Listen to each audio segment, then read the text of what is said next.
Welcome back to this week's Faulty Logix podcast. My name is Billy. Wayne. And this is Dan, and we also have a special guest this week, Gloria. Hi, guys. So this week we have something a little bit different. We saw on YouTube that our fellow YouTuber, I guess, Furious Pete, posted a video about him having cancer. We're going to link everything below, but we highly recommend that you guys watch it. It has a very important message about sharing and telling your friends if they have any kind of symptoms or anything, get it checked out. He provides a lot of information about his previous cancer too, so make sure you check that out. So we watched the video, guys. What do you guys think? It was heavy, man. Yeah. Yeah, I just saw 5 minutes of it. I'm like, I should have watched this guy a long time ago.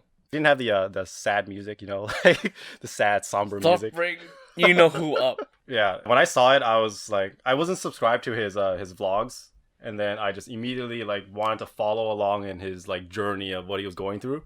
And since then, he's actually posted quite a lot of stuff. So I actually didn't know what like the process of going through chemotherapy was. I didn't know you had to sit there for like 6 hours, a needle injected in you, and you just sit there. It's crazy. And he has like this IV flush afterwards, so he just sits there some more, and it's God. Yeah, I heard it really takes a toll on a person's body. Mm-hmm. Haven't you ever watched House? No. 50-50 What's 50-50? with Joseph Gordon-Levitt. Oh, I've seen that. Yeah. He had to go through chemotherapy Oh as yeah, well, too. that's true. He was just sitting there. Yeah, but I think the whole movie was more so him trying to accept the fact that he has the cancer. Yeah, then the actual process of cancer. Right. 'Cause if you watch the vlogs, like you can see the nurse like trying to like poke the thing in, and then the doctor talked to him about what's going to happen. On Ferris Pete's blog? Yeah. Oh, fuck. Yeah, he actually goes through the full process of it. Like it actually shows the doctor telling him like, "Oh, you're gonna have this weird taste in your mouth afterwards." Oh, like a metallic taste. I think that's what I've heard. Yeah, you start losing your sense of taste, and things start being a bit different. Damn. Actually, it's the vlog. I didn't watch it, but from the sound of it, it's like the polar opposite of Jordan Levitt. Joseph Gordon-Levitt. That one, yeah. Joseph Because I feel like Furious Pete didn't talk about the sentimental, emotional side almost at all. Mhm. It's very information. and it's very truthful, I think. And he didn't exaggerate emotionally about anything. Yeah, because he probably had it before, so he probably got the shock like previously. Yeah. Because he previously had testicular cancer, right? So during that time, he probably had the emotional shock. Because at the end of the video, he was almost like, "I'm gonna beat this thing. I want to like never have cancer again." Mhm. Like he just wants to fight it, right? Yeah, his attitude is very confident, and he's just like, you know what, I'm done with this. Like, I'm gonna get it over with, so that it's never gonna come back. That kind of thing. So, the way that he was dealing with it was very strong and powerful, and it's very encouraging in my opinion, because when you talk about cancer and things like that, it's a very hard topic to talk about. But when you're so strong about it and positive, it kind of makes other people feel they can accomplish the things that they're trying to fight as well too, right? Yeah, having such a strong message is like, like when I was watching it the very, very first time when it came out, like I was like, damn, such a lazy ass. Like I want to do something about it, right? Like I want to like contribute more in some capacity to it, right? Because his first vlog, when he showed him going to the ER and then waiting in line, he waited like 2 to 3 hours for his appointment. I'm like, 2 to 3 hours. That's the standard wait time in Toronto hospitals. Every time I brought my grandma to the hospital, you're waiting 2 to 3 hours. But that's like just for a an checkup. ER, right? Oh, just No, a checkup. So just you a have the checkup. Like appointment. my grandma, even till now, she'll always have to go to the hospital every few months, and then now it's my brother that normally goes with her, right? Yeah. They'll be there for like half a day. See, I don't know because I never go to the doctor. Yeah, don't you find that like unacceptable though? Like you made it an appointment and it still takes you that long to then No, attend it. Okay, the thing that pissed me off, it's the way they book an appointment. There's several patients booked for the exact same time slot. It's like a lottery draw. Good Yeah, luck. pretty much. Because I remember last time when I overheard someone saying that they need to see the same doctor and that they have this time, which is the same time as my grandmother. So I'm like, what the fuck? So it's pretty much like within 3 hour time span. Mm-hmm. They probably book like 10, 20 people for that exact same time, and then they'll try to do it all within the 3 hours. That's what it feels like. And then if you're like the unlucky one to be the last one of that group, then you're there for a long time. That sucks. Yeah, that's I don't know. I feel like there has to be a better system to do it, right? Because waiting that long when you're sick is a terrible experience, especially like because if you're the one that's sick, you usually can't transport yourself around, so there is someone else with you, and then that person then has to wait too, and then that person gets frustrated for no reason other than the fact that the system is so slow, right? Yeah, and you know what? It's probably just a way for the hospital to make money because parking there is fucking expensive. Yeah. Like $20. Plus, I think per patient, they register for the OHIP, they get money for it, right? Regardless if they actually attend or not, or when they attend. I mean, for the doctors. Yeah. Yeah, this Well, is for like... the hospital in general. Well, not the doctors. I'm pretty sure the doctors will be like, hey, I want to get to this patient immediately, but the hospital wants to get money, so they book those 8 patients in a row, right? When they know that it's impossible. No, it's possible. Because that's just their standard practice, though. They're not going to overbook to a point where people's not going to come because, these people, they need to see the doctors because their life depends on it, right? So they're going to have to sit there until they see the doctor. Yeah. But what I don't like is that standard practice, right? Yeah, but it's very bad. Like, I guess it's just, it takes the responsibility of the doctor to meet them on a timely manner away from the doctor. Because if they can create this culture of that it will always be late, then they're really never liable. That's what I mean? Oh, that's exactly every time we I go, have with it, though. the problem is so bad. it's always late. So it's something that you should expect when you go to the doctors. It's gonna be late. That's such a bad expectation. It's very bad. But what can you do, right? You need to see the doctor. But that's that's one of those things that I feel very strongly about is that when I see like things like that, it's so ineffective how it is, and it's such there's such simple solutions out there that can solve this, right? Like when I saw the video of him going to the hospital, right, he pulls a piece of paper and then waits and goes sits down. Like, why don't they have these things digitally recorded somewhere and then they send you a text message on your phone or something, right? Or you use your phone and check in, right? Like if they can automate the restaurant system this way, they should be able to do it hospitals this way, right? True. But you gotta think about, for that system to work, everyone needs to have data plans. My personal experience, big companies, like I work in an insurance company, and it's one of the top ones. And organization like the hospital, the bigger they are, the less capacity they have to become digital. So a lot of our files are still very paper-based. Yeah. And I think because of the size of the organization, it's hard to just convert everything to digital and electronic stuff. I wish there was like a big sweeping innovation though, because technology comes in big sweeps, right? Like usually like one person innovates and then a whole chain of events occurs. It seems like they're so stuck in the 90s that you would be able to save so many lives if there's more emphasis on it, right? Like the doctors can perform at a certain speed, right? But it seems like the system that allows them to perform is a lot slower. And I think that does happen too, but just based on my experience in my work as well too. Sometimes I also work in insurance, so these insurance companies have been using the same system for like X number of years, and they're trying to move on to something that's more streamlined and it can do everything in one unit rather than opening up multiple programs to get everything done and jumping from program to program. And that costs a ton of money to streamline everything. So the funding is the biggest problem. Yeah, so it's whether or not these companies are willing to put that money into that to make it easier on their employees, right? So because I guess I see it from because I work at a software company, right? So I see it like how easy it is to do, but there is a lot of politics in terms of like if you're upgrading something, right? There's going to be a whole slew of people who are so used to the way it currently is that they don't want to change. There's going to be a lot of like for hospitals specifically, there's a lot of privacy issues, right? Like you can't have a lot of people's information in certain places, right? So then they're going to have to hire teams of people to manage the privacy, and then there's going to be more work then to do, right? So I do understand that, but it just seems like it's such an easy thing to solve that they should just, I guess, address it in a better way, right? Yeah. So bringing it back to what you said earlier, Billy, about how he was really urging people to reach out to friends if they feel like the friends may be having some symptoms that are lingering and stuff like that, to urge those people to check it out, especially in the youth, where us being young, we think we're invincible. Oh yeah, definitely. I am invincible. For myself personally, I felt the same way as well too. I rarely go to the doctors. I feel like I don't really need to go unless I'm like dying. So you guys may not know this, or some of you guys do, regular listeners. A lot of you guys are people we know. But I've had this lingering cough that has been around for probably like 5+ years, and it's just that is a long time. Yeah, it's just a cough that's kind of there. And it's almost become like a part of who I am almost. I don't even notice it sometimes. But everyone notices it, especially people that meet me for the first time. They always notice I have this cough. It wasn't until recently that I really started caring about my health. And I had a sore throat probably about like 3 weeks ago. The last time we recorded our podcast, you might have noticed that I didn't really speak as much. I had a super sore throat and I didn't even know why.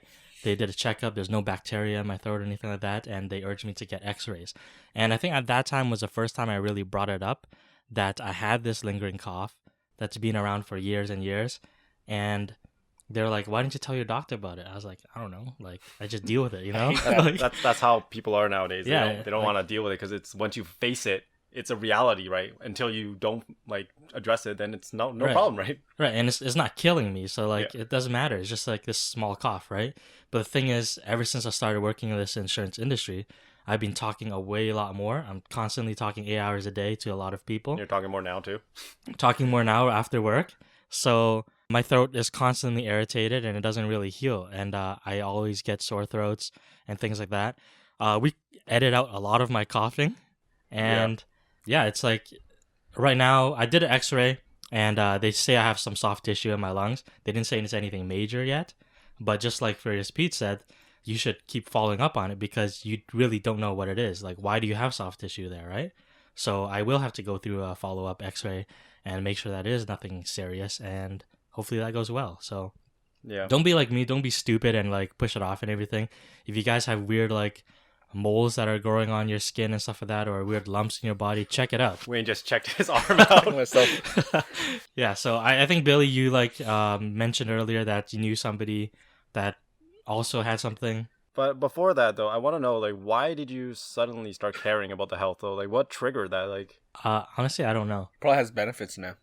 Oh yeah, working in an insurance company. That makes a difference. Once you have benefits, you kind of want to like make sure everything's fixed. I had benefits like previously too. I just like changed jobs, and I haven't really, even during that time with the previous company, I never really took advantage of the benefits until this new job that I've had. But I don't really know why I started caring about it. But yeah, that time that I got sick and I couldn't really cough and I didn't know why. The doctors didn't know why. I had no bacteria. There's no reason for my throat to be swelling up and stuff like that. I don't know. At that point, I decided to make a couple of life changes at that point as well too. But I don't know. Like, maybe just becoming an adult. Yeah.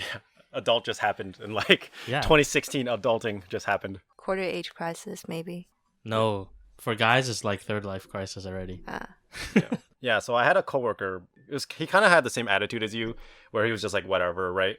And I don't think anyone at the office knew about what he had. Essentially, on his arms, he did have some like bumps, right? So no one really thought anything of it. It's like, oh, okay, it's regular, right? Until like one day he told us all at the office, like, oh, I'm getting these tumors removed, right? We're like, oh, whoa, tumors, like, whoa. Because once everyone hears tumors, everyone gets scared and starts panicking, right? But they weren't cancerous tumors, so that was good. When he showed us the bumps, because when we were working, we were always wearing long sleeves, so we never actually saw the bumps itself. But when we saw it, it was like a noticeable bump. Like some of them were like ping pong sized bumps, right? So when you see that to someone that you know and you want them to like do something about it, but you can't be like, hey, get them removed, right? You know, you don't want to be that guy, right? You can just support them. Once you start seeing certain things like that, then you just really like go like, oh man, we're all getting old, right? Life is gonna keep coming at us with all of these surprising kind of things. But I was very happy that he got it removed and that he's hopefully addressing his situation more. But he does have some weird cough like you do too, though, where he keeps on coughing. Maybe your office is just dry. It could be. Because I cough when I'm at work because it's dry. And I cough at home because it's dry. Maybe you should get also checked up too. Actually, no, my coughing actually gone down, so I think I'm safe. No, but I did have bronchitis for several years. I've had bronchitis like twice before too, I think, or strep throat. The doctor really never told me what I had. But that's probably one of the reasons why I don't go to the doctor. That's a very suspect doctor you have there. It's more like, hey, I have these symptoms, and then they're like, hey, okay, take these medicines. That's it. Like okay, so what do I have? Yeah, it's definitely good to go check it out sooner than later, because if it's something that you can prevent early on, it's way better than finding out afterwards when it's too late. I feel like I'm relatively healthy, so I never had to think about all this stuff, but I'm always aware of this. Yeah, I like to perceive it from like other people, like loved ones that you know, right? So typically like from like your parents. I would imagine myself if I had a kid and they never took care of themselves. Like you spent so much time raising and caring for this person, right? And then at a certain point you can't do that anymore because they're an adult. So you expect them to have that same kind of care that you put in for them. So I always like to think, what kind of a son am I to my mom if I don't look after myself, if I don't like always check up. So on a yearly basis, since I was like, I think 23 or so, I always go to the doctors for like a checkup, right? So they take the blood, they take the stool, they take all that stuff, right? Fucking Billy is so mature. I know. I never had that done yet. No? Like there's always they just draw blood. Cancer. They only draw blood for me. Yeah. From everything that we've learned about Billy on these podcasts, it's like Billy's the most mature person ever. You gotta So think about responsible. think about this stuff, you know? Like, you gotta think about how your parents are gonna... Wait, think. keywords on this podcast? Yeah, it's all a lie, guys. I'm actually a terribly unhealthy person. Wait, so your mom doesn't check up on you anymore? No. Well, my mom hasn't checked up on me since I was like probably 12 Like years even old. now, if my mom knows I have a cold, she'll call me right away and be like, "Have you seen the doctor yet?" Oh, really? Yeah, I guess she thinks I can't take care of myself. Oh, my mom's been nagging at me for like ever since I had this cough. Like, why doesn't your cough go away? Like, So you need you're to like- drink this soup. You need to drink this stuff. I'm like, Secret Chinese Yeah. soup that cures everything. It's probably always the same soup too. I swear to God, It's the chicken broth, right? I have no the idea. black chicken broth. It has like these little like beans in them that taste weird. I don't know. I don't know what it is. Like 5 years of your mom nagging to make you drink soup. I love soup. I'll drink it. It's just like it doesn't work. So do you guys ever like feel like when you watch these things get inspired to try to do something though? Because there was a movie for Stephen Hawking. Theory of everything. Yeah, that movie, holy shit. That movie inspired the shit out of me. So whenever I see like things like this, I always feel so motivated to do something in life. Wait, but do you do something? Because okay, I'll watch it. Like, I get all emotional watching stuff like this. Even like Furious Pete. Like after 5 minutes, I was like, damn, what am I doing? Right? I should really do something. But then day after. Yeah, I find that receiving motivation and being motivated is kind of different. Yeah. Like motivation is like when you watch Furious Pete, right? But being motivated is the hard part. Like even doing things like the podcast now, right, is things that has come from motivation, right? Like I wouldn't regularly do this when I was younger because I was like really lazy, right? I was just like, oh, whatever, I'll do this tomorrow, or like like when you're in school, you're like, oh, I'll get better grades next year. You always push it off to like your future self. But now, like I always do things now. Even today, like that website, right? I just wanted to do it because I was like, shit has to get done, You guys should check it out. By the way, it looks sick. FaultyLogix.com with an X, not a C. I don't even know how to spell it. But yeah, do you guys ever feel the motivation though? All the time. I feel like I might have. I can't really pinpoint a point in time, but I do feel like I watch these movies and stuff like that, and I feel a lot more motivated to do He's stuff. like, he's not sure. He's like, what's this feeling that I'm feeling? It's like confusing. It's like a tingling inside. But for me personally, I'm always trying to get something done anyways. It's more or less like if I'm confident enough to actually do it, or I might be afraid that I'm not successful at doing it, and that's what pushes me off from doing it. So that's the hardest problem for me. That is a very like regular thing. I think being afraid to fail at something is Right. always like that's the biggest hurdle. I feel like once you get past that and you start doing things and you start failing at doing things, you just get used to failing. It's Yeah. like whatever, right? So one of the things that helped me kind of achieve or overcome that fear was this one quote. I started just using it in 2015. It was like my quote for the year to motivate me. And it's Wayne Gretzky's quote of, you miss 100% of the shots that you don't Oh take. yeah. Oh, that's a great And quote. that quote has like literally that one quote has been pushing me since 2015. I tried to change out my quote last year to something else. I'm like, no, that's a shit quote. Like That's this such a is- Valley Girl approach. Oh, I'm gonna change my quote. I need a new quote of life. I said people are using that quote for every little thing, even the lottery. It's like, you'll never really win the lottery if you don't buy it. That's dumb as shit, but... And the funny thing is, like, when I started using that Wayne Gretzky quote, somebody used it against me as well, too, because I was afraid to do something. And then they're like, oh, remember that quote that you posted? And I was like, oh, son of a bitch, you got me. I gotta do it now.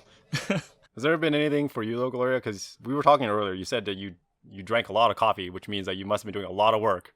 Well, yes. There's something where you do so much work that you kind of get lost in the work and you don't know what you're doing it for. And at the time, I wasn't sleeping, so I truly wasn't sure why I was doing all this work. Yeah. Did you feel like you had insomnia? No, it's just no. It's not that I couldn't sleep. You It's just refused I to. couldn't. You chose not to. Yeah. Wow. And sleep at the time was just magic for me. Like it's those. It's like sleep was for the weak. It's a luxury. Yeah.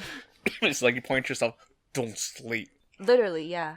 Like I would set my alarm 2 meters or 5 meters away from my bed, so I have to crawl across the room to turn it off, and then I don't have to fall back to sleep. Because if it's right beside me, I'll just hit snooze every 5 minutes. Oh yeah, I do that all the time Yeah. now. Is it different now though? Do you like sleep like a lot? Yeah, ever since like after university, it's 9 p.m. to 5 a.m. That's like my sleep cycle. I try to maintain that. Wow. Yeah. That's crazy. I try. Right? 9 p.m. Wait, what's so crazy about that? Sleeping at 9 p.m. is very hard. For No, someone it's in not. their 20s? Yeah, it's that's like very hard. On weekdays, though. On weekdays. I guess because I'm old. Do you sleep at 9 p.m. too? How old are you? I can't say. Okay. You can say how old you are. I'm pretty sure we've How said old it am before. I? I don't know. You're like 30 something. Let me think. Billy Or always 19. takes jabs at Wayne's age. I'm 32 this year. Okay. Yeah, but no, I sleep around 9 and 10. Really? Yeah, but you're 32. Next year, you're going to actually, like, go coffin shopping now. That's crazy. Really? You both sleep that early? No, I can. You I can? choose to sleep that early. Oh. Okay? I find that It's that's... a choice, okay? Yeah, that's like impossible for me at this point. Why not? Just I- close your eyes. I sleep at like 1 a.m., 12. Now? Yeah, like regularly. When do you have to get up for work though? Like, how many hours of sleep do you get in a night? 6 to 5.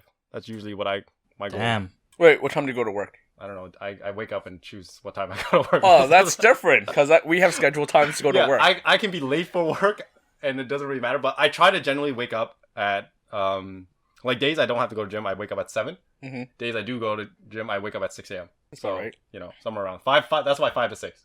And a few years ago I slept more, but for some reason I started sleeping less and less. So a few years ago I used to try to get 8 hours.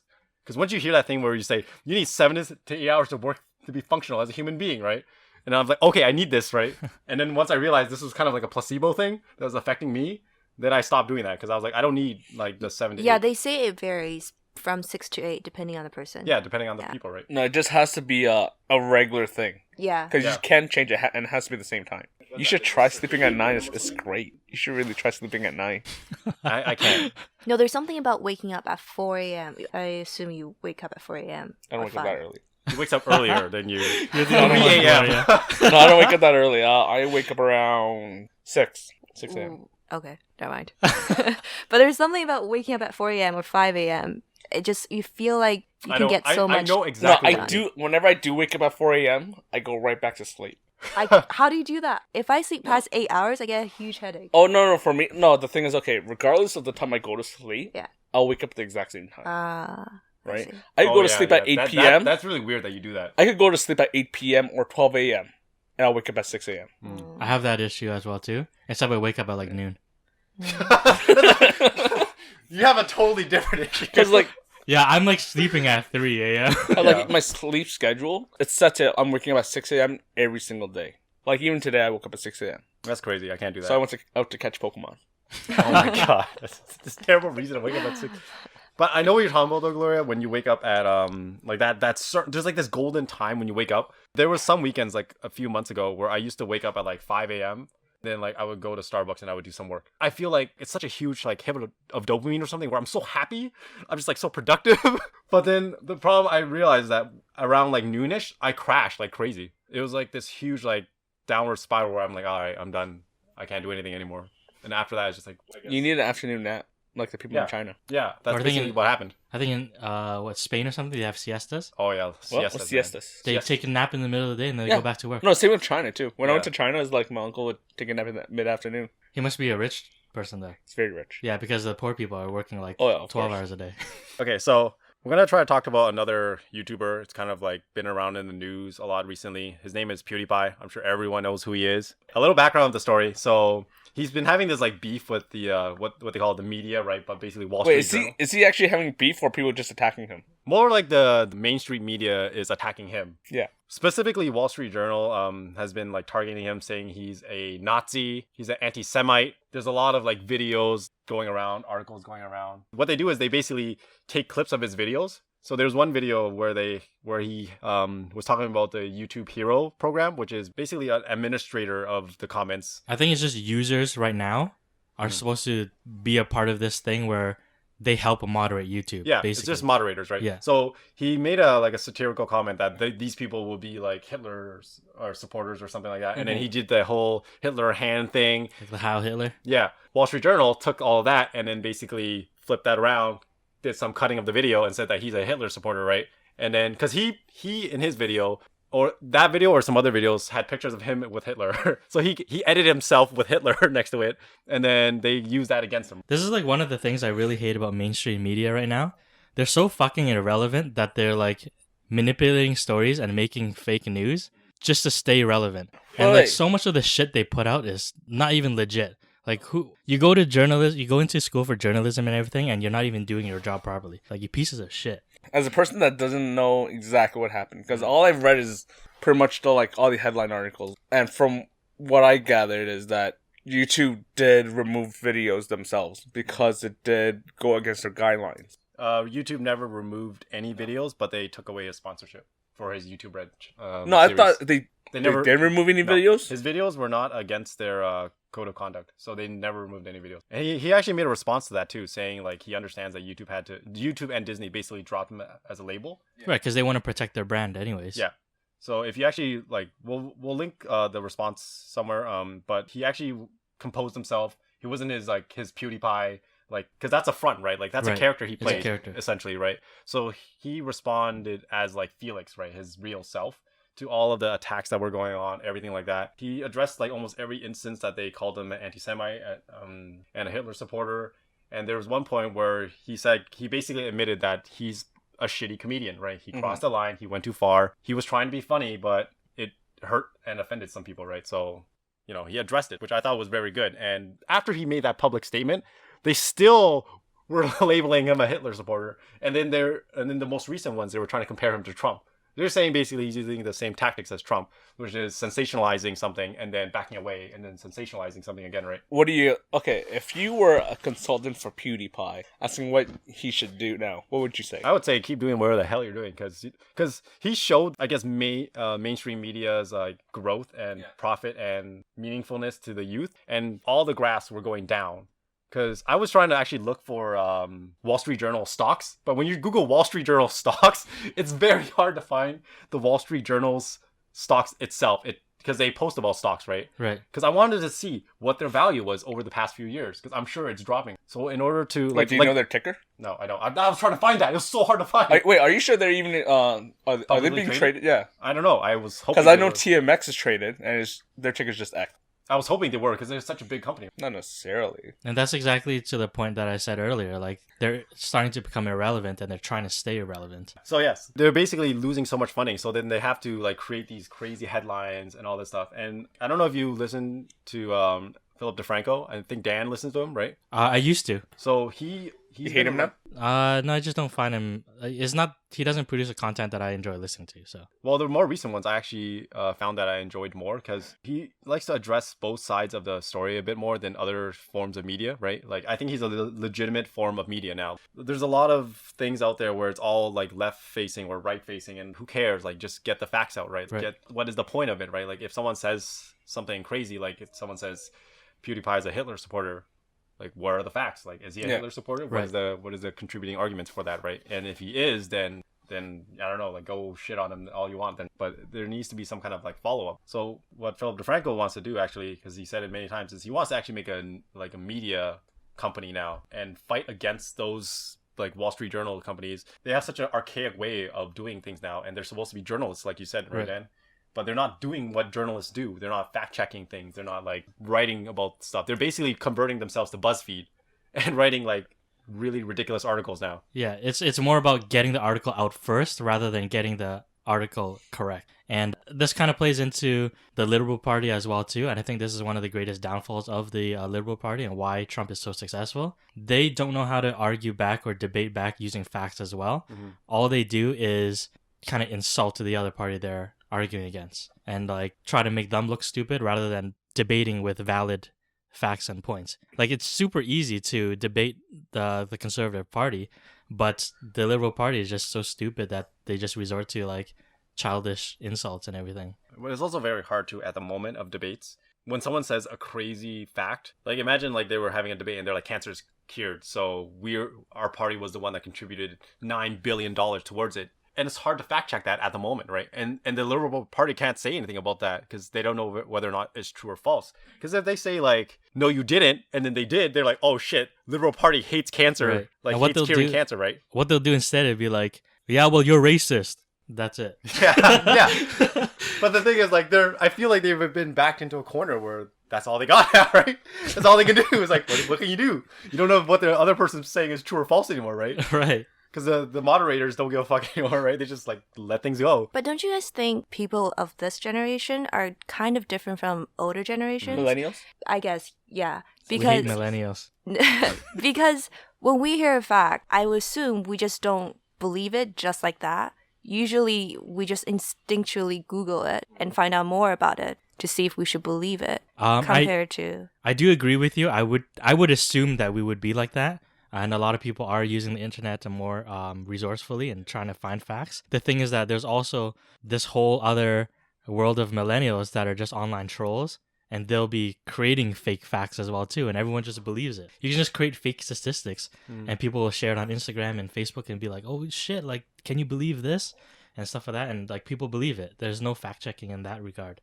I actually think like the opposite, Gloria, where I feel like our generation is worse. Like I feel like if you're in an enclosed area of like intellectuals where everyone's always critically thinking and always like when they read something they don't go like, "Oh, it has to be true." Like most Facebook articles, most people that I talk to would ask questions about that, right? But there's a whole other side of the world I think that we're not exposed to that will read it, immediately click the share button and be like, "Can you believe this asshole is doing this?" and like and then they'll never actually read it, right? Because they'll just read the headlines and that's it. The thumbnail is all they need. And a lot of times even when there is incorrect information and stuff like that, people are sometimes afraid to call anybody out because they don't want to be the one that's wrong, even though they feel like they are right. No one wants to do the research, right? Yeah, and that's the thing. Like, nobody really speaks up. And also, not just the research. I think there's this thing where if a meme is so beautifully written, even though it's false, you don't want to ruin that artwork, kind of, by supplying it with the real information. There's a little bit of that in it, too. Yeah, so the world is basically full of some trolls. Okay, real talk, though. Do you think this is damaging to PewDiePie? No. No, right? Why the fuck should anyone care? The only people that's hating are the people that's not following. And by putting articles out like this, his viewership probably increased like tenfold. And I think the good thing about him losing those partnerships and everything like that is that he is no longer kind of held down by like a ball and chain. He's free to do whatever the hell he wants now. Because PewDiePie, you do you, man. Why does he need to restrict his like material? Right. I'm sure PewDiePie, the only people he wants to have listen to is his fans, the one that likes his material. The people that's hating, they're hating because they don't know who he is, what his material's like. He's like the highlight of the world right now. Yeah. And the thing is, like, there's that saying that is like, if you don't have any haters, you haven't made it yet. No, but for him, he can't just be like that, right? Like, he can't just be like, "Oh, I just care about my audience," right? Because he is the biggest YouTuber. He has 50 million plus subscribers. And when you're in that public state, you have to have the responsibility to say, my content influences a larger number of people than I want it to. He's the role model basically right now that's leading the charge against big media. His following is larger than the population of Canada. Wow. Yeah. He has 53 million subscribers right now. Versus 32. With all these bad news, his actual followers, they know the real story. They're not going to be affected by it because they probably watch all the material and they'll be like, "What the fuck are all these headlines talking about?" Right? Chances are his followers are like little kids that don't read the Wall Street Journal anyways. So who follows PewDiePie? Because I don't. What's he about? He's he used to be a gamer. Now he's more of a like social commentary stuff.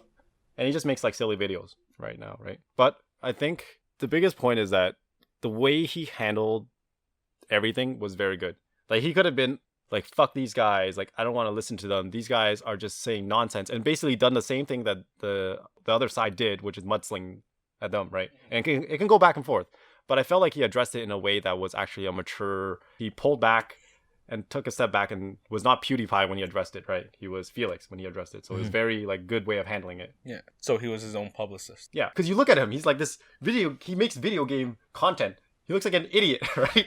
He handled it so well. Like, he handled it really smartly. Okay, so let's lighten things up. Let's talk about some movies. Oscars came out with nominations for Best Pictures, but we're going to forget all of those because those are boring movies. And we're going to go into some other more fun ones. So on our Facebook, we posted something about Beauty and the Beast. There's a pretty awesome kind of like snippet of Voldemort and Hermione Granger, basically. So if you haven't seen that, we'll put the links below. This movie is coming out, and a lot of people are really looking forward to the movie, and there's a lot of controversy surrounding it as well, too. Growing up in our generation, this is one of the big Disney movies that did come out, and having it remade, the way that it's being remade is very different from other remakes we've seen from Disney, because the older remakes that we had, like what is it, Cinderella and Maleficent, those kind of things. It's a Sleeping Beauty remake kind of. They kind of put a twist on the stories where it's kind of a darker side of it, or they're putting it a different perspective. Well, Maleficent. Maleficent, because no one can pronounce it. Yeah. It wasn't really a remake. You can't pronounce What? it. No, there was a clip of people going on the streets trying to ask people how to pronounce it. Oh, No one okay. can Yeah. do it. But that wasn't really a remake. It's just... It's the same story in a different perspective. Yeah. It was a Right? great movie, though. It was a really good movie, and that's one of the cool things that Disney has been doing, where they're doing their stories in a different light. And the thing with Beauty and the Beast is that when you look at the trailer, it looks like they're trying to do it exactly the same as how the movie was, but a live action. Yeah. Like, do you think that's kind of a mistake that they're making? Should they have done it with a different perspective? I'm kind of biased here because Beauty and the Beast, it was my favorite princess story. So I don't think they need another perspective, because out of all the princesses, this one actually had some plot to it. Like, you kind of get why she fell in love with the guy or the beast. Whereas Sleeping Beauty, the girl just sleeps there for the entire story. Yeah. That is true. I never really, I don't know, I didn't watch too much of the princess ones, like, in depth, so I never really, like, thought about it, but that is true that she actually liked him for his character, and not just because he was a prince, and he was handsome, right, and he just appeared out of nowhere with a horse. So, in regards to the casting, there's been a lot of controversy in regards to Emma Watson playing the role of Belle. A lot of people really like it because they think that she does look like the character, and a lot of people are not liking it because they're saying that she doesn't have that same kind of feel towards her. Like, Belle is supposed to be a very, I guess, humble and naive girl that lives in a little poor village, whereas Emma Watson, she's a very confident woman, very strong, confident. But and you can't say shit determined like woman. that. You can't reflect the actors or actress real life against the character that they're playing. Because, like, Jared Leto, I'm sure he's not a real Joker in real life. Even though I don't like his Joker. Do you guys like his Joker? No. I don't even know who he is. Suicide Squad. I refuse to see it. It was trash. Don't waste your Yeah, time. I refuse to see Oh, it. wait. Yeah, I got it. People's going to watch this, men or women, because according to 9gag, that's their queen. It's true. Emma Watson is 9gag queen.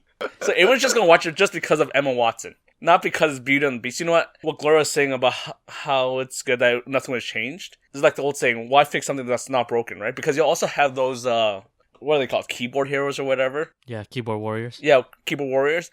If they change even the slightest bit of the movie and it turned out bad, everyone's just going to be like, you changed it, you fucked it up. Yeah, Loyalists.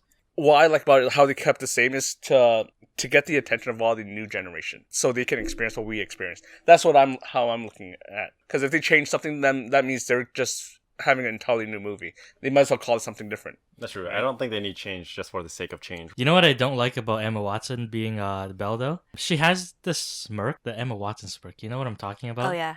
That side smirk? is really not fitting for Belle's character. You know what? I feel that's how I imagine Belle. Exactly what Emma Watson's like, because according to, well, I don't know about the comments about the little village kind of thing, but Belle was supposed to be this well-read, intellectual woman Right. Was she a maid? No, she was a daughter of an inventor from Right, a right. poor province. who didn't see the world the same way that women at the time saw the world. She was like a very independent, strong-minded woman. Right. But she was a dreamer. She was always hopeful and Yeah. She dreaming. sounds exactly like Emma Watson. It's Yeah. like exactly like... So I thought it was very What? fitting. Yeah, Emma Watson is female representative of the women's right in whatever. Yes. Yeah, right. So she's a very strong. But she doesn't seem like a dreamer. She's more of a go-getter. That's where the smirk comes. That's kind of like No. a dreamer smirk. But that description is almost every Disney princess out there. That's not. No. But I All- think, at least The 50%. dreamer is. At least But other 50%. than that, I think like- the smirk is more So so. you're saying Brave, what's her name? From Brave, isn't like that? That's different. Or That's Pixar. Pocahontas? So I to me the smirk is like, it's very confident and it's like, I've already conquered the world. That kind of a feeling to it. Whereas like, Oh, so like a cocky ass? yeah, it's a very cocky smirk. It's like, I know I'm this shit. That's very but- interesting. I find but- it more of like an endearing smirk. So when you're like in a situation, you do that smirk to kind of Oh, someone's like, oh, you. like you She kind looks of like she's trying to seduce you. I don't know what you're imagining in your head. You need to watch the trailer again. A lot of people would be very happy if it feels like Emma Watson is seducing them. So another funny thing about the movie too, like I don't think a lot of people know, but the movie's supposed to be based in the location of the movie is supposed to be in France. Is it? I thought it was from Transylvania. And there's only one character in the movie that speaks with a French accent as Lemieux, the candle dude. Yeah. I thought it would be really funny if everyone in the movie spoke with a French accent. That'd be hilarious, but I think it would definitely take away from it. Yeah, I've seen a musical a couple months ago for Beauty and the Beast. I think only the candle guy spoke in a French accent as well. Yes, for some reason, even though the whole thing is supposed to be in France. Because he's very, like, flamboyant and very out there, so I don't know why they make him have super strong French accent, but from the musical, I hope they keep that same spirit. Are you guys gonna watch this movie though? I'll still watch it, yeah. I'll see the IMDb rating first. Yeah, I'm like you. I'll see the rating first, Yeah. and then I'll be like, it has to be like a 7 or above. Billy, you're gonna Yeah. watch it regardless because you're on 9gag. No, I have to. It has to be like, especially for me. At least 3 out of 10. No, it has to be at least a 7, man. I can't. Whatever. watch it. Everyone wants it in it. 7. You're gonna watch it. It has to be at least a 7. There's so Don't many like other good yourself, movies Billy. to watch. Are you gonna watch it, Wayne? Maybe. Yeah, you're gonna watch it. You know what I'm gonna watch? Power Rangers. That looks so trash. No, man. Is that actually gonna come out? Like, Yeah, Yeah. it's March 24th. Holy. It looks so It bad. looks so good. No, regardless if it's good or not, it's because Power Rangers was what I grew up with. Like Sure. when I was 8. What if it's as bad as that Dragon Ball movie? No, Dragon Ball movie was just dumb, okay? Fuck that shit. What if it was exactly like that? Would you watch it? It can't be like that because it's from... It can't be that bad. They're doing a movie based in another country. Power Rangers was based in North America, so they can't really fuck it up that bad. And you know what's the best thing about it? I think it's based on the original Power Rangers. Yes. The Mighty Morphing one? Yeah, the Mighty Yeah. Morphin Power Rangers. Like Tyrannosaurus Rex, Mastodon, Pterodactyl, Saber-tooth Tiger. Okay, you need to Triceratops. relax with your Power Ranger call out. No, Okay? man, they have changed some stuff, and Goldar is a giant gold thing now, but... It's CeeLo Green, right? Did you Is see it CeeLo CeeLo Green? Green in that Oh, green? no, I didn't that see it. Oh, golden? yeah. Anyways, like in regards to other remakes too, Disney's also coming out with The Lion King. Yes! Lion You're super King. excited about that. Do you think they're gonna follow the original storyline, or do you think they're gonna? Yeah, they have Shake to. it up Like, again. there's No, way. I think they'll do more, because I don't think they're gonna make sing Warthog and Meerkat. Why? Have you seen The Jungle Book? Yeah, the Jungle Book was very accurate to the original movie too. The Jungle Book? Disney? Yes. I don't know if it was, but basically that sets a precedence that you can have that style of animated movie, right? Like, it was like that bear looked so goddamn real. Because I don't think I've ever seen Jungle Book, even the cartoon or live action. Lion King I've seen, because I think that Lion King will be a very dark movie. No, it doesn't have to be, because the It thing about needs to be. No, but the thing about the original one is that it was so lighthearted in some areas, and it got so It's dark. only lighthearted when Pumbaa and Timon was in the scene. That's the only time it's lighthearted. And when Simba's fucking around with what's her name, right? Nyla or something? Yeah, Nyla? but like because of Scar and the hyenas, it's gonna be a dark ass movie. I'm really curious as to who's gonna play Scar. Like we know Danny Glover, Childish Gambino, or Troy from Community. He's playing Simba, and we have James Earl Jones playing Mufasa. And something we discovered right before the podcast was that they keep saying James Earl Jones as the voice of Darth Vader, but Wayne confirmed that he's actually the original voice of Mufasa too. So I don't know why they didn't say that. You know how they can really fuck up the movie? Use Steve Buscemi as Scar. Steve Buscemi, oh my god. That was so like, what the fuck? Who do you think is gonna play Zazu? Which one? Zazu. Who's Zazu? Oh, he's the parrot, right? Yeah, the Zazu toucan. was in real life. Who was it? Steve Buscemi should play Zazu. No. Steve Buscemi is fucking Mr. Bean. What? You don't know what's his real Mr. name? Bean. Something English. I don't know No, what it Johnny is. English was another movie Yeah. he played. But do you know who Mr. Bean is? Yeah. Yeah, he's Zazu. In regards to other like weird characters, they're also doing Mulan in 2018. They're trying to do an all Chinese cast, but So it's actually like a live action. yes. Wow. And But they're- TVB has one TV series. the thing is, like with Mulan, they have that mythical dragon Mushu as well too, right? Originally, it was played by Eddie Murphy. I have a feeling I'm gonna call this right now. It's gonna be Kevin Hart. I have a good feeling Kevin it's Hart's gonna be So Kevin Hart. great. racist Everything. of you to say that just because they're both black. But they're gonna get that type of a character, like a Yeah, comedian, to do I it, guess right? so, yeah. And Kevin Hart is doing everything right now. Which was your favorite Disney movies? Aladdin. Lion King. Lion King? Yeah. Oh man, I really like Mulan. I Guys. I really liked Mulan. Do you have a preference of who's gonna play Mulan? Because they don't really have. They're still casting, and a couple of people that they're looking at is Jamie Chung, Zhang Ziyi, who she's old. I don't know why they would choose her. Fan Bingbing.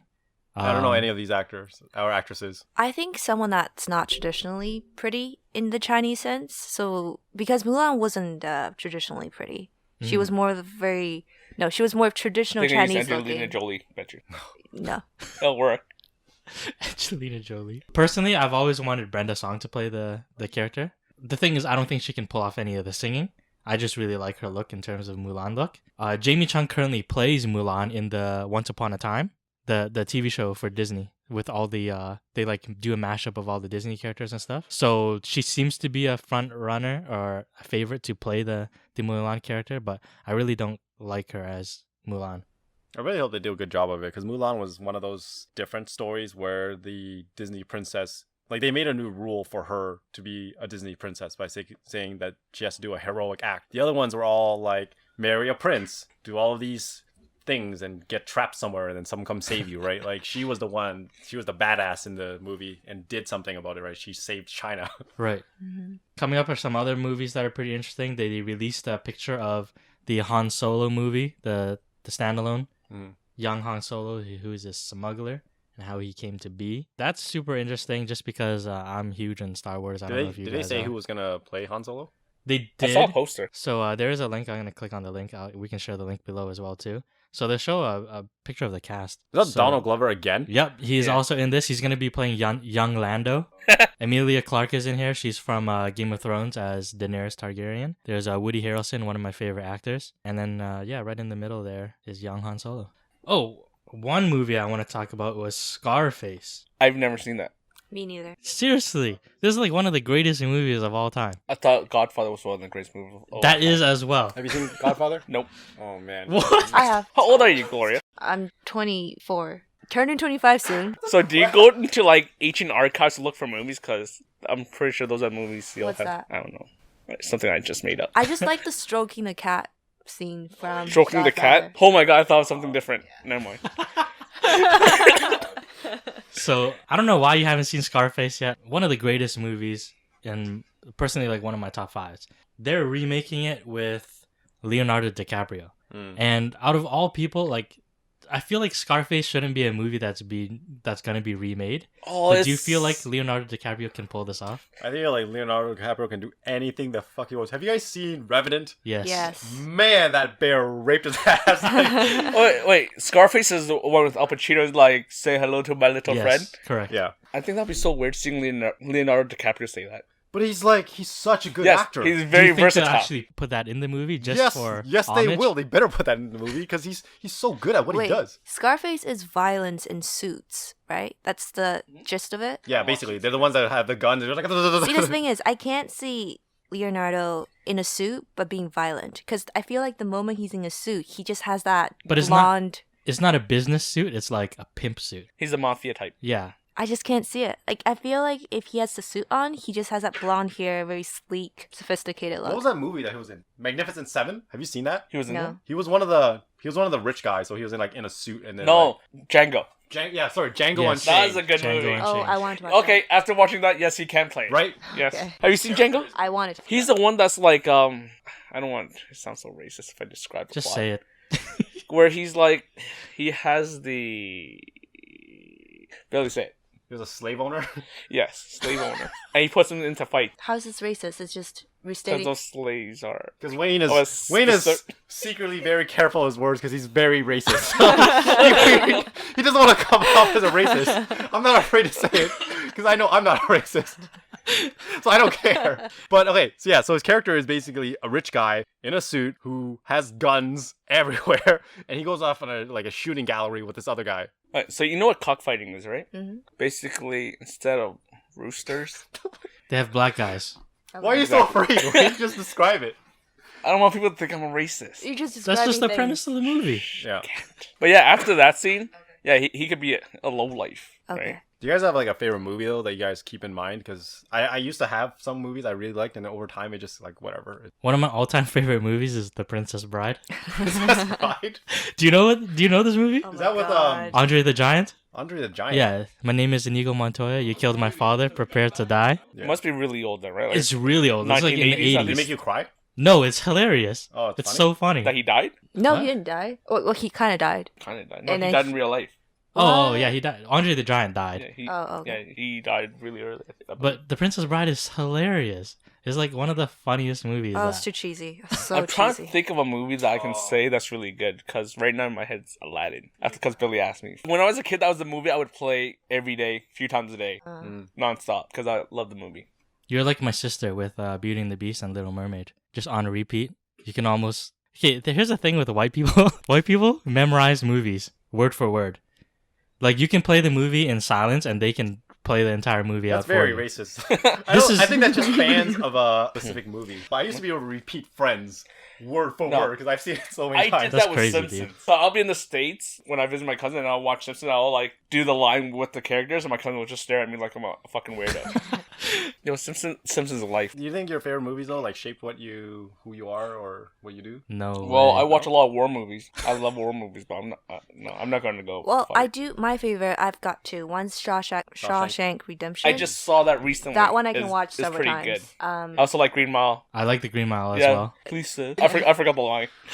but the other one I like is American Beauty, and that sort of shaped how I look at life. I just watched that movie like a few days ago, and it's Kevin Spacey. Yes. Yeah. Seems like he's doing a lot of stuff, like It helping was back people. in the days. No, but I'm like even right now Yeah. he's like helping a lot of people who's trying to get into like filmmaking. What is American Beauty about? It's twisted. It's really dark. I was expecting it to be very light and like a romantic comedy type thing. Like there's And then- several taboo stuff.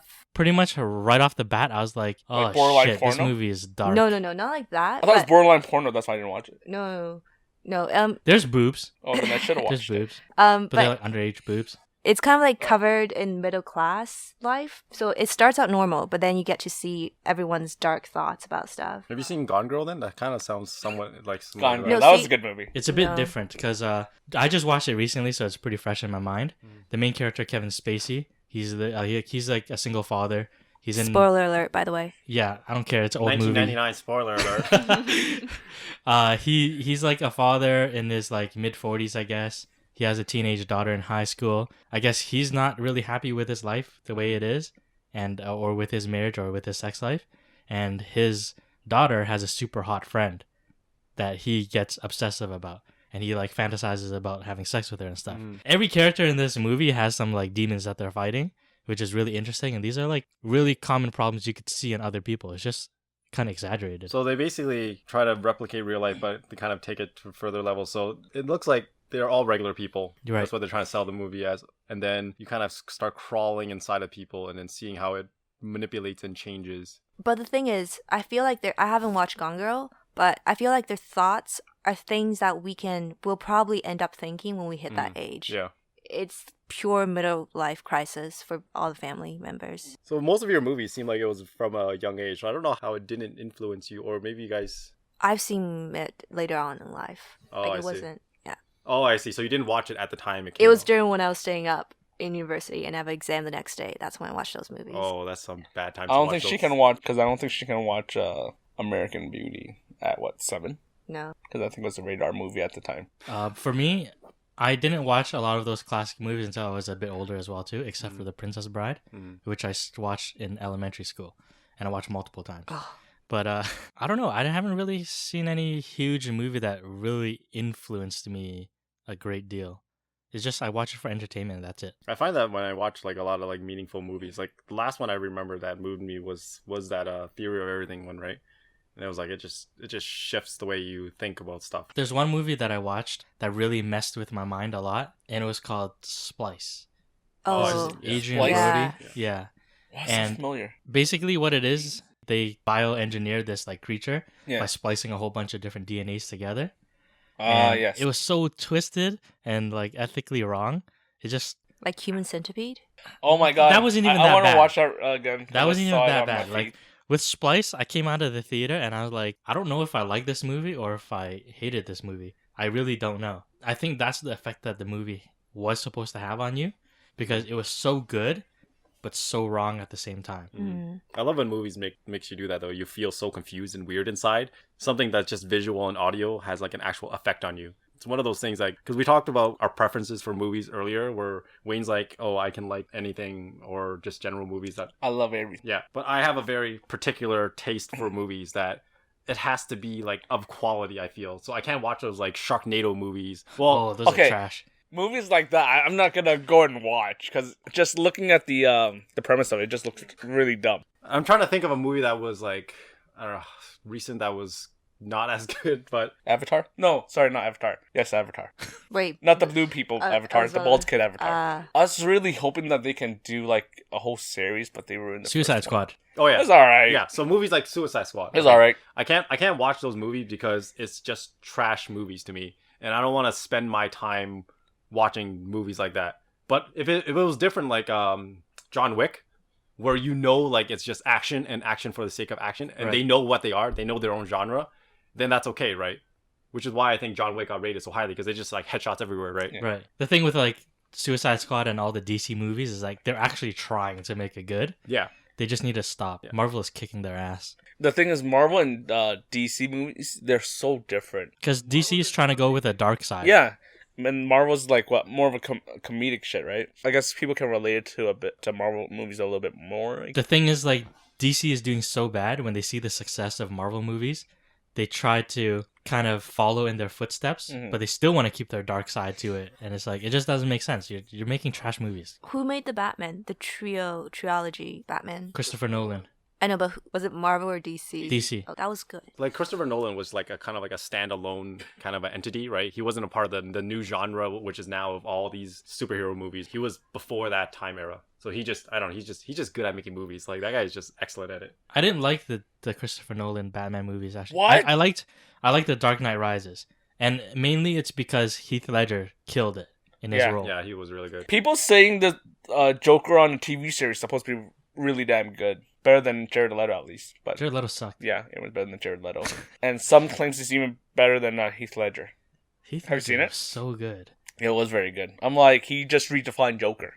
All right, so that's pretty much a wrap for today. Thanks for tuning into the Faulty Logix podcast again. If you guys liked what we talked about this week, remember to click the subscribe button, like the video, share this with your friends. Yeah, that's pretty much it. Leave a comment if you have anything you want us to talk about or disagree with us or anything like that. We like disagreements. Remember to send Wayne nudes. What? Fuck you, Billy. All right, thanks for watching, guys. Peace. You guys forgot Gloria. You can say goodbye now.